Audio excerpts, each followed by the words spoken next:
안녕하세요. 강남의사 피부과 전문의 닥터 창입니다. 오늘은 발냄새 도대체 어떻게 없애야 될지 알아보겠습니다. 발냄새 어떨 때는 식초처럼 시큼한 냄새가 나기도 하고 심한 경우에는 오래된 치즈나 썩은 계란과 같이 심한 악취를 풍기기도 하는데 정말 고민이 많이 됩니다.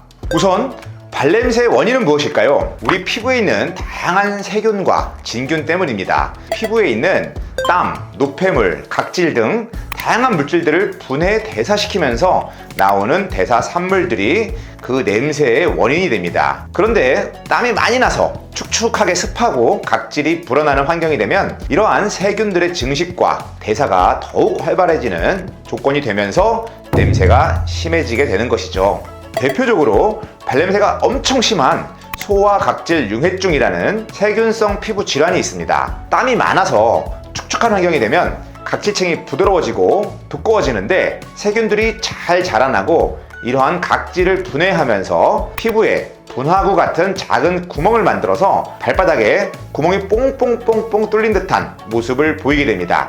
이때 나는 냄새가 아주 지독한데요. 세균들이 피부 각질을 분해하면서 나오는 대사물질들이 이러한 악취를 풍기게 되는데 대표적으로 황화합물인 티올 또는 티올 에스테르 같은 물질이 그 원인이 되게 됩니다. 이러한 질환이 아니더라도 피부에 정상적으로 존재하는 세균들에 의해서 이소발레릭산과 같은 물질이 만들어짐으로써 우리가 발꼬락내라고 하는 발냄새를 만들어내게 됩니다. 자, 그럼 이러한 발냄새를 어떻게 하면 없앨 수 있을까요? 발냄새의 치료는 그 원인이 되는 세균을 억제해줘야 되는데요. 그러면서 세균이 활발해지는 환경을 막기 위해 청결하고 건조한 상태를 유지해야 되고 땀이 많은 경우 땀을 줄이는 방법도 함께 고려해야 합니다. 우선 발냄새가 일반적인 범위를 벗어나서 너무 심한 경우 약물 치료가 필요한 소화 각질 융해증이거나 무좀 등의 어떤 피부 감염 질환이 원인이 될 수 있기 때문에 꼭 피부과를 찾아가 보시기를 권해드립니다. 세균 감염의 경우 항생제 연고나 먹는 항생제를 사용하고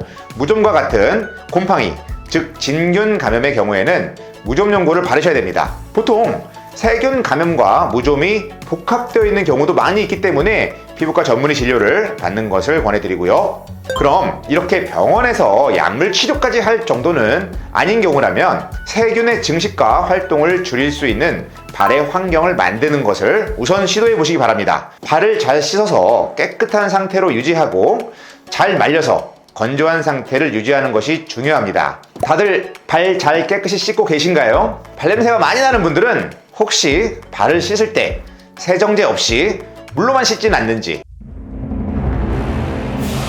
특히 문질러서 닦지 않고 물만 뿌리고 있지는 않으신가요? 아니면 발가락 사이사이는 안 닦고 발바닥과 발등만 닦지는 않으시는지요?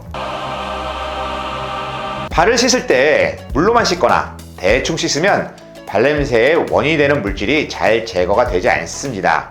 반드시 비누 또는 바디워시 등을 이용해서 손이나 샤워용 타올로 잘 문질러서 씻어내는 것이 필요하고, 특히 발가락 사이는 피부가 겹치는 부위라 습하고 균이 잘 증식할 수 있기 때문에 꼼꼼하게 닦아주는 것이 매우 중요합니다. 그리고 잘 닦으셨으면 잘 말려야 합니다. 습한 환경에서 미생물이 잘 증식하기 때문에 가급적 건조한 상태를 유지해줘야 되는데 샤워 후에 물기를 대충 닦고 양말을 신으면 안 되겠죠? 발가락 사이까지 완전히 물기가 마른 상태에서 양말을 신어야 건조한 상태가 유지될 수 있습니다. 발에 땀이 잘 나거나 많이 걷거나 육체 활동이 많은 경우에는 금세 땀이 나고 습해질 텐데요. 이때 스타킹이나 합성 재질보다는 땀이 잘 흡수될 수 있는 면 소재의 양말을 추천드립니다. 땀이 많은 분들은 중간에 양말을 한번 갈아 신는 것도 추천을 드립니다. 신발은 가급적 발을 꽉 조이지 않는 것으로 통풍이 잘 되는 형태일수록 좋습니다. 그리고 냄새의 원인이 되는 물질은 신발에까지 이미 배어있기 때문에 매일 같은 신발을 신기보다는 신발이 충분히 건조될 수 있도록 두세 켤레의 신발을 돌려서 신는 것을 추천드립니다.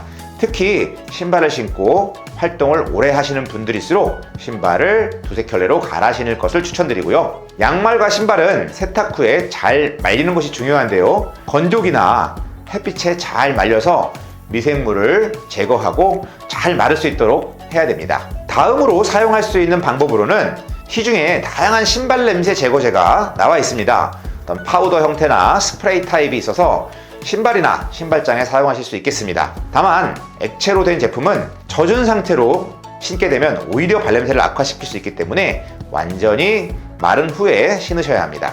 자, 이제 이렇게 해도 발냄새가 해결이 안 되고 발에 땀 자체가 너무 많다는 분들은 땀을 줄이는 방법을 사용해야 합니다. 땀을 줄이는 방법으로는 우선 바르는 약을 사용해 볼 수 있습니다. 염화 알루미늄 성분이 땀이 배출되는 통로를 막아서 땀을 안 나게 하는 제품들이 있습니다. 약국에서 쉽게 구매할 수 있는데요. 드리클로, 노스앳, 데오클렌, 스웨클로 등의 제품들이 나와 있습니다. 밤에 바르고 아침에 씻어내는 형태로 사용하시면 됩니다. 먹는 약으로는 글리코피롤레이트라는 성분의 약이 있습니다. 위 12장 궤양에 사용되는 약인데요. 땀샘의 기능을 억제하는 작용도 있어서 다한증에 사용될 수도 있습니다. 일반적으로 이렇게 먹는 약까지 사용하는 경우는 드물긴 하지만 땀이 너무 심해서 일상생활에 불편을 많이 겪는 경우나 특정한 상황에서 꼭 필요한 경우에는 의사의 처방을 받아서 사용할 수 있겠습니다. 다만 심장 질환이 있거나 복내장, 위장 질환 등 지병이 있을 경우에는 사용이 제한될 수가 있기 때문에 부작용 관련해서 꼭 의사와 상담 후에 처방을 받아서 사용하시길 바랍니다. 이 글리코피롤레이트 성분은 바르는 패드로도 나와 있어서 얼굴 땀을 줄이는 용도로도 쓰이고 있습니다. 스웨트롤이라는 제품인데요. 일반 의약품이기 때문에 약국에서 구매해서 얼굴 땀이 심한 경우에는 사용할 수 있겠지만 발바닥같이 그 피부가 두꺼운 부위에 사용해서는 그 효과를 보기가 조금 어려운 면이 있어서 발 다한증에는 그렇게 추천드리지는 않습니다. 이 외에도 한 번의 주사 치료로 4개월에서 6개월 정도 효과를 지속적으로 보고 싶다면 보톡스를 발바닥에 주사해서 땀을 줄이는 방법을 사용해 볼 수도 있겠습니다. 보톡스의 효과는 근육에 작용해서 주름을 펴고 얼굴 윤곽을 바로잡는 데 많이 쓰이지만 땀샘에 작용해서 땀 분비를 억제하는 작용도 있기 때문에 다한증 치료에도 많이 사용되고 있습니다. 오늘은 발냄새의 원인과 그 대책에 대해서 알아보았는데요. 마지막으로 정리를 한번 해보겠습니다. 발냄새는 발에 땀이 많이 나고 습하고 항상 막혀있고 청결하지 못한 환경에서 세균과 진균 같은 미생물이 잘 증식하게 되고 그 대사 물질이 냄새를 유발하게 됩니다. 우선 비정상적으로 냄새가 심한 악취가 나는 경우에는 병원 치료가 필요할 수 있기 때문에 피부과에 방문해서 진료를 받고 치료를 받으시고요. 평소 생활 속에서 발냄새를 줄이는 방법으로는 첫 번째, 발을 세정제를 이용해서 꼼꼼히 잘 닦고 잘 말린다.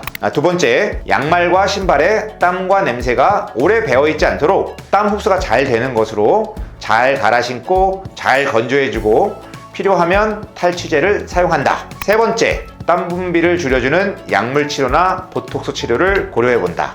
여기까지 강남의사 닥터창이었습니다. 도움이 되셨다면 구독, 좋아요도 부탁드리고요. 오늘도 행복한 하루 되시기 바랍니다. 감사합니다.